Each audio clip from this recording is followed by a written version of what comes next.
Coucou Juliette, comment ça va? C'est qui? C'est Ben? Je ne connais personne qui s'appelle Ben. De quoi parles-tu? Ne me dis pas que tu as oublié le nom de ton frère. Je n'ai pas de frère. Quoi? J'ai rompu les relations avec ma famille il y a des années.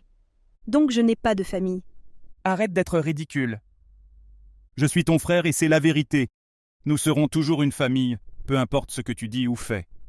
Que veux-tu de moi? Tu sais, on ne s'est pas parlé depuis longtemps, et je me demandais comment tu allais. Alors, comment vas-tu? Tu es sérieux en ce moment?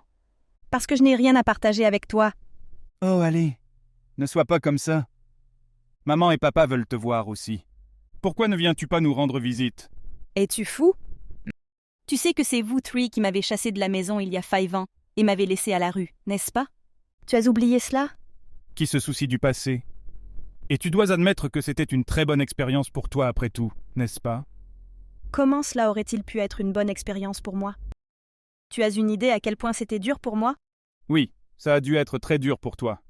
Arrête de faire comme si tu comprenais. Comment saurais-tu? Tu n'as pas arrêté de dire que je suis ennuyeuse et que j'embarrasse notre famille. Et puis, vous avez emballé mes affaires et vous m'avez laissée dans la rue. Je n'étais qu'un adolescent, donc je n'avais pas d'argent à l'époque. Je n'avais nulle part où vivre et chaque jour était une question de survie pour moi. Tu ne savais pas par quoi je devais passer, n'est-ce pas? Non, mais nous l'avons fait pour toi. Tu penses que tu l'as fait pour moi? Expulser une jeune fille de 18 ans sans emploi de la maison et la laisser seule dans la rue. Sinon, tu n'aurais jamais appris à être indépendante. Alors papa et moi avons parlé, et nous nous sommes mis d'accord. Tu as même dépensé tout mon argent de poche que j'ai économisé, n'est-ce pas? J'étais pauvre, mais j'ai réussi à survivre. Alors c'est bien, n'est-ce pas? C'est comme commencer une nouvelle vie. Quoi? Toi et papa avez toujours été si semblables. Juste parce que tu as réussi avec ton entreprise, tu as toujours été si irrespectueux envers moi, et tu as traité mes projets comme des ordures. Tu as brûlé mon projet, tu t'en souviens? Nous voulions que tu deviennes une meilleure personne et que ta vie soit heureuse. Je ne pouvais pas te regarder t'enfermer dans ta chambre juste parce que tu n'as pas été à l'université. C'était mon intention. Je ne voulais pas aller à l'université en premier lieu. J'ai juste passé l'examen parce que papa m'y a forcé. Tu peux arrêter d'agir si dur maintenant, Juliette. Pourquoi ne rentres-tu pas à la maison maintenant? Je veux que tu saches que j'approuve ce que tu fais dans la vie maintenant. À qui penses-tu que tu me parles comme ça? Je n'ai pas l'intention de rentrer chez moi, et je ne veux ni vous parler, ni vous voir. Quelle est ton attitude? Rentre à la maison, c'est un ordre. Tu m'as mis à la porte, tu as dépensé jusqu'au dernier centime que j'avais, et tu ne m'as jamais contacté pendant les 5 dernières années. Je ne te considère plus comme ma famille, pas même une connaissance. Écoute, j'ai dit que j'étais désolé, d'accord? Et papa aussi. Pourquoi ne pas simplement se réunir et en discuter? De quoi y a-t-il à discuter? À propos de nous, nous étions une famille. Famille? Je t'ai dit que tu n'étais plus ma famille. Et c'est évident pourquoi tu as soudainement voulu contacter avec moi. Hein? C'est parce que tu as découvert ce matin que mon nouveau livre a remporté un prix et qu'il va bientôt être adapté au cinéma, n'est-ce pas? Oh, ah bon? Bravo. Comme si tu n'en avais jamais entendu parler. Tu as vu les infos ce matin, n'est-ce pas? Alors oui. Mais tu aurais dû nous le dire. Nous sommes si fiers de toi. Oh, vraiment? Eh bien, je suppose que c'était un honneur qu'une de mes livres, comme vous l'appeliez poubelle, ait été très appréciée dans le monde entier. Je ne savais pas que tu avais un tel talent. Eh bien, tu ne t'es jamais vraiment soucié de moi, n'est-ce pas? Toi et papa avez toujours été pris dans votre propre monde avec votre entreprise. Et maman a toujours été du genre « respecte les hommes ».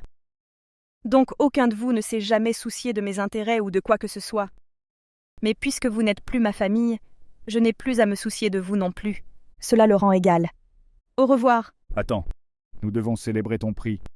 Alors viens nous rendre visite, d'accord? Et ce week-end? Non, je suis occupée. Et la semaine prochaine? Je serai toujours occupée, alors non. De toute façon, je ne veux pas vous voir. Pourquoi? Dis-moi juste la vérité. Hein? De quoi parles-tu? À propos de pourquoi tu voulais contacter avec moi. Pourquoi voudrais-tu soudainement contacter ta sœur avec qui tu as perdu le contact depuis plus de 5 ans? Ne sois pas si têtu. Je voulais juste te féliciter sincèrement pour ton succès. Ah bon? Bien, merci. As-tu fini maintenant? Bien, j'avoue. Nous sommes actuellement confrontés à une crise dans l'entreprise. J'ai besoin de ton aide. Avec de l'argent? Oui, l'entreprise de papa pourrait faire faillite. Et alors? Je travaille avec lui et je suis actuellement vice-président de l'entreprise.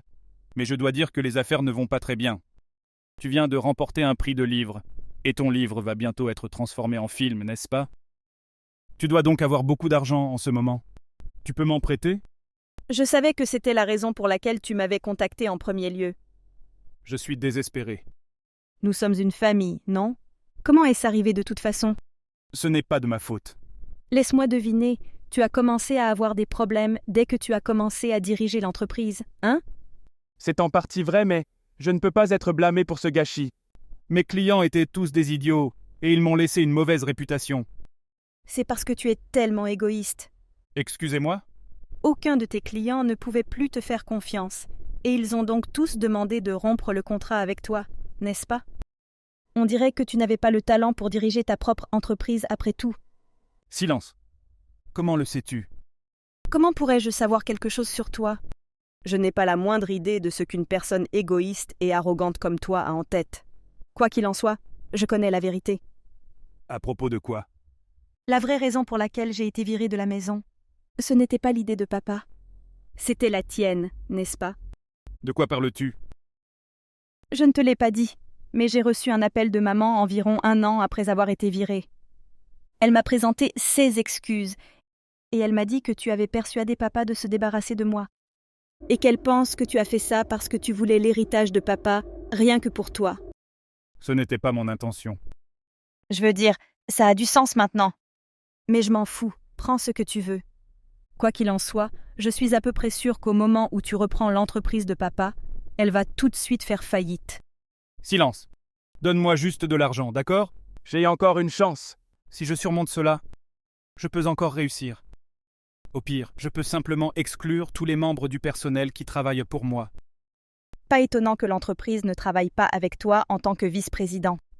Quoi qu'il en soit, je n'ai pas l'intention de te prêter de l'argent ni de te revoir.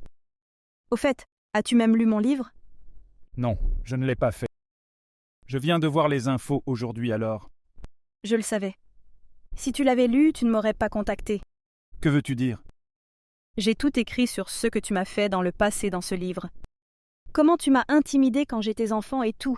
Eh bien, c'est un roman, n'est-ce pas? Personne ne saurait que c'était moi. Es-tu sûr d'avoir vu la nouvelle ce matin? J'ai appelé ton vrai nom dans l'interview. Quoi? Tu seras peut-être bientôt partout sur Internet, car il ne sera probablement pas si difficile de savoir qui tu es. Le film devrait sortir l'année prochaine, j'espère donc que ton entreprise sera toujours en vie jusque-là. De quoi parles-tu? Tu as intentionnellement fait cela pour qu'ils puissent réellement découvrir qui je suis? Peut-être. Tu es folle. Je te l'ai dit, l'entreprise fait déjà face à une crise en ce moment. Et tu as fait ça en ce moment pour essayer de ruiner ma réputation? Et tu t'appelles toujours famille? Tu n'as pas pitié de papa? Pourquoi? À la fin de l'histoire, c'est toi et lui qui avez décidé de vous débarrasser de moi. Si tu es curieux de savoir ce que j'ai écrit sur toi, pourquoi n'achètes-tu pas le livre toi-même? Merci pour l'achat à l'avance. Après cela, Juliette avait écrit de nombreux épisodes dans son livre sur la façon dont son frère Ben l'avait constamment abusée depuis son enfance. La nouvelle de sa relation avec Ben était partout sur Internet la semaine suivante. Cela a évidemment causé de gros dégâts à l'entreprise de Ben. Finalement, les parents de Juliette avaient également lu ce livre. Et ils étaient furieux contre Ben après avoir découvert comment il traitait sa sœur toutes ces années. Ils l'ont désavoué et l'ont également chassé de la maison. Juliette n'avait toujours pas pardonné à ses parents, donc après ça, elle n'est pas retournée vivre avec eux. Cependant, elle leur a promis qu'elle les invitait à la première lors de la sortie du film. Pendant ce temps, Ben avait perdu son emploi et un endroit où vivre en même temps. Il a cherché un nouvel emploi, mais comme presque tout le monde avait lu le nouveau livre de Juliette, personne ne voulait l'embaucher. Merci pour votre soutien.